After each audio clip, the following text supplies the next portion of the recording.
আসসালামু আলাইকুম ভাই। ওয়ালাইকুম আসসালাম। কেমন আছেন? আলহামদুলিল্লাহ ভালো। এগুলা কি ভাঙতেছেন? ভাই অ্যালোভেরা কাঞ্চন। কাঞ্চন। ও, এগুলা কিভাবে বিক্রি করা যায়, কিভাবে বিক্রি করেন? ভাই আমরা গাড়ি হিসাবে বিক্রি করি। এক গাড়ি কয় কেজি? এক গাড়ি হয় আপনার 50 কেজি এক গাইড, হ্যাঁ, আপনার 6 গাইড এক গাড়ি। তাহলে 3 কেজি করে ঢলন দিতে হয়, 318 কেজি। ও, আচ্ছা, আপনার বিঘাতে কত টাকা বেচা আসে মাসে এই জমি থেকে?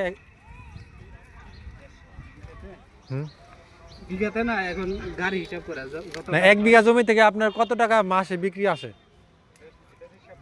এটার হিসাব নাই আপনার। এখন গাড়ি প্রতি গাড়ি 5,000 টাকা করে। হুম, এখন 6 গাড়ি হয়, 7 গাড়ি হয়। আচ্ছা, বছরে একটা হিসাব দেখান তো, বছরে কত টাকা লাভ হয় আপনার এই এক বিঘা জমি থেকে? এখন কোনো লাভ নাই, এখন সব ঘাটতি। খালি লস? বাগান যা আছে কিনে মতন খালি বাগান টিকিয়ে রাখে আর কি।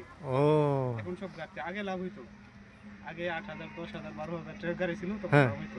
এখন দাম কম? এখন দাম কমে তো ওই হিসাবে পাতা ওঠে না, জমি ভালো না। ও, তাই? আচ্ছা, ঠিক আছে।